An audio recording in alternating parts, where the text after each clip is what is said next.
Hi, I'm Loryan Strant, and welcome to another episode of 365 Unplugged.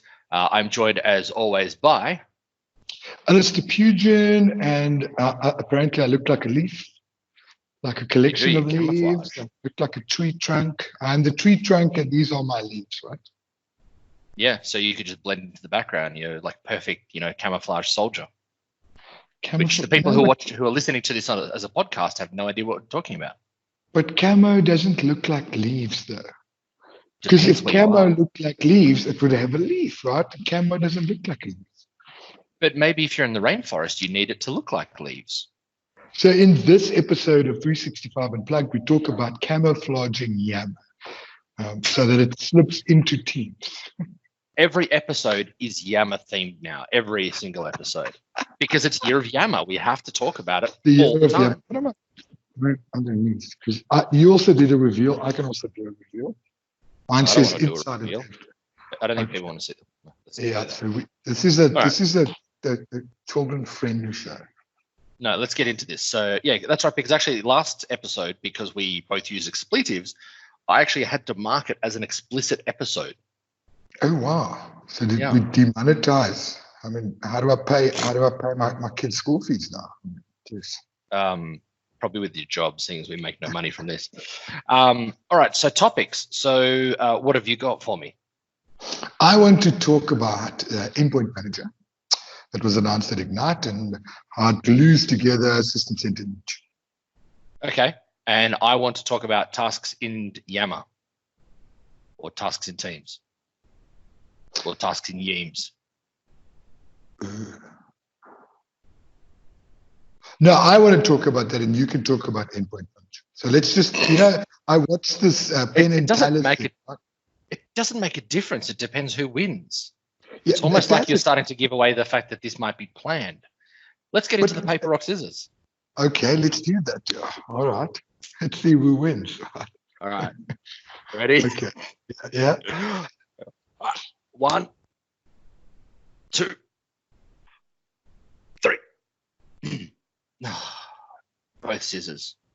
Okay, I'm gonna pull rank, and I'll say I want the viewers would want us to talk about Endpoint Manager, so that's what we're going to talk about.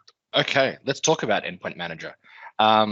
So would you like me to lead, or would you like you to lead? Seeing as you lead. Okay, I'll open with it. So actually, your Endpoint Manager. I stole, and I'm giving it back to you. So Endpoint Manager. So what is Endpoint Manager? Endpoint Manager is the kind of unified branding between System Center Configuration Manager, or as many people lovingly call it, Config Manager, and Microsoft Intune, formerly known as Windows Intune.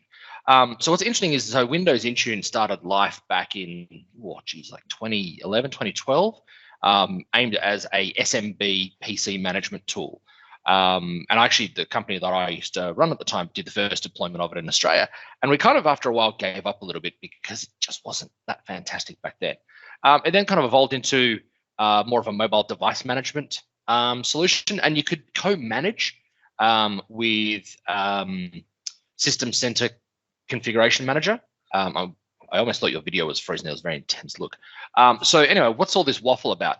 So announced at Ignite was the fact that if you are licensed for System Center Configuration Manager, you will now receive Intune licenses to manage your Windows 10 devices at no extra cost. So something you historically had to pay for, or if depending on your licensing, maybe you had EMS and that covered your System Center cows, or if you've just had the on-prem, I'm waffling, the on-prem licensing, you now have Intune licenses because it's all Endpoint Manager.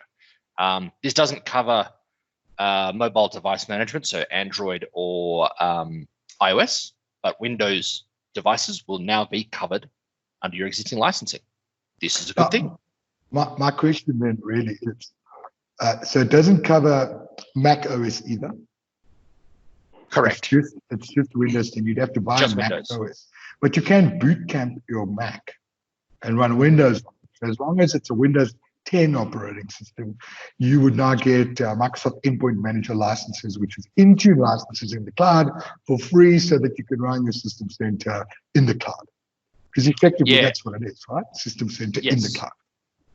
That's exactly Or it. config. I remember speaking with the product group years ago when we were that leading partner doing Intune, and I was actually saying why, there was no hybrid story back then. So there was config manager and Intune, and they were separate. Yeah. And I was actually saying, when are you going to do a hybrid? And he said, well, why wouldn't we just do it all from the cloud? Now this is back in 2012, 2013. I think I was having this conversation. Like, what? Manage devices and everything from the cloud? That's preposterous. Yet here we are. We're heading towards that state. We have organizations that are pure cloud already, that are pure Azure Active Directory and Intune. And this, I think, is assisting in that migration away from that on-prem device management, because once you get it to the cloud, you can start doing things like autopilot, and you can start integrating with other bits and pieces from the cloud, the Microsoft Store and all those things. So is autopilot really something that we care about? I think so. What autopilot gives you is a demo of a machine being installed and configured with original settings, much like Google does with their Chromebooks. How they go, look, it's a Chromebook out of the box. I log in with a few minutes. I'm logged in as myself and use all my content. That's the idle stuff, really. Autopilot is the mechanism for provisioning, right? So if your notebook gets stolen, you could walk into a Microsoft store, purchase the machine, and literally log in with your credentials and everything's being pushed out, right? As if you were on your network at the office. Yeah, the reality is you actually don't need autopilot for that. Autopilot kind of makes it a bit easier, but you can certainly achieve a similar outcome without using autopilot, just using Intune, Endpoint Manager, with Azure AD and all those kind of things. I think what this is really doing is it's kind of like final days, end of days for that on-prem device management. Because as you move to a Windows 10 device, why can't you manage it from the cloud? Why does it have to be SCCM on-prem? Why do you have to boot it up, the fleet of new machines you get booted up, get the image down, and then give it to the user? Why can't you just say, here, vanilla machine, pull it down? Well, I think if you look at how Microsoft does bridging licenses for Office 365, Endpoint Manager is a bridge, right? That's what it is. So how do you think about it this way, right? When you start migrating or moving customers to the cloud, you start with identity, then you look at collaboration and file sharing. And I've actually got a blog post coming out later this week talking through that. And naturally, there's hybrid exchange, right? So that when eventually you do a switch over, cut over, you start with hybrid and eventually everyone's in the cloud, right? Mm-hmm. And it's the same with file shares moving to OneDrive, and like the demo of yours that I stole and I put into my session at Ignite. Same, right? Eventually, everyone's in the cloud. And naturally, you need to, hybrids, I used to say hybrids an end state, not a journey, because of Microsoft's lack of true investment. However, in today's world, if you look at System Center with Endpoint Manager, you can now have 10 machines on-prem, 20 machines in the cloud, and the coexistence of managing while you're moving across is there. And eventually you can switch it off. Right? So it looks like Microsoft is building on top of the tooling that now makes it available for you to move more easier to the cloud. Like the last episode when we spoke about Mover. The one thing they don't have is they don't have an exchange. They don't have a mailbox migration product though. Because Mover doesn't do mailbox. No, but I think if you can do Gmail migration out of the box, but it's effectively IMAP, so it's not a great scenario. And obviously, if you're on Exchange on-prem, then you can do a hybrid. But I think that you're right. This is kind of another thing that gets you to the cloud faster, because I'm working with one state government agency at the moment. They're small, so it's a bit easier for them to do it, where their IT was set up. Now, when I say small, they're 16 people. But they're still a state government agency. And when they were set up, the IT department of the department they report into set them up as they kind of just normally would. They set up a domain controller. They set up directory synchronization. They provision their machines through Intune. If a user wants to install the latest update of Power BI, someone from IT has to physically come up to actually do it. Because interestingly, because they're a separate kind of agency, even though their machines are provisioned from SCCM, they're not managed from SCCM. So it's just, but the thing is, IT kind of set it up our way, which is organization must have server, And so what I'm actually in the process of doing with them is basically ripping out that legacy infrastructure, because they're already in 365 using all of it in its glory. So why is it that they are not properly managed, but they are deployed through SCCM? So in what we're doing at the moment is getting rid of AD, on-prem AD, getting rid of any of that SCCM remnant and going straight to Intune, so that they will be a pure cloud managed organization. Now, as I said, they're small, so that's easy enough to do, but realistically, any organization should be able to do that, because even if you have on-prem infrastructure, because this is 365 Unplugged, we can talk about Microsoft 365, not just Office 365. If you have on-prem infrastructure, you can still authenticate to it, even though your users are in Azure AD, using the application proxy, and things like that. So you can get to effectively a almost pure cloud state where it's irrelevant what VPN people connect to. They just, wherever they are, they connect to the internet. It's just like being in the office. Look, I'm still, it's the same questions, right? Outside of managing, digressing a bit now, talking about the endpoint manager, but there's no real rhyme or reason for customers to be on-prem anyway. It's just that all roads lead to cloud. But speaking about customers working with Endpoint Manager, I think it's great that Microsoft is giving away system. Well, they're not really giving away Intune licenses. If you've got a System Center license, it's now an Intune license for Windows 10. And why do we have to worry about managing Windows 10? Think about it this way: a lot of customers, the new customers, right? You go from Google, from G Suite, and you move to Office 365. It's not just about mail. Yeah. Users need to work on a device that needs to adhere to specific things, right? And I think it's people only start caring about security and compliance when something bad happens. Security, compliance, and management should be part of the conversation, like insurance, life insurances, or medical insurance, right? We pay for medical insurance or life insurance in the event something happens. Yes. And the same should be for running Windows Intune inside of your organization. You should have it. Don't just buy that Office 365 E1 or E3 license and think you're going to be okay, because that's bullshit, right? It's rubbish. Yeah. You should be buying an M365 license for that EMS, or just buy an EMS license. And now you don't E5, have E5. What's going? And I think no, we don't sell. I don't sell E5s. Loryan, we are not a Microsoft sales engine. We don't sell E5s. We never. I don't know. You started to sound like one just then. I always lead with an E1, and then with bolt-ons. So speaking of, I guess from a sales and marketing perspective, I actually think this is a very smart play, because what this is doing is effectively giving organizations, it's avoiding that blocker that organizations have had, saying, look, we've already got this, we've invested in this on-prem kit. We're not prepared to get that EMS licensing. I don't care how attractive you make it. And I actually remember being in a small kind of partner roundtable session with Brad Anderson, the CVP for, I don't know, whatever. You were in a room with Brad? Wow. Yes. This is going back a few years ago. That's a fanboy moment right there. I mean, it's a fanboy moment for me. You can keep your Scots and those guys. I will go find Brad Anderson. Not for me. I mean, it was good. It was good. We had good conversation, but he's not my dream boat from a Microsoft perspective. That's Michael Holst. No, but Scott Turner, fanboy right there.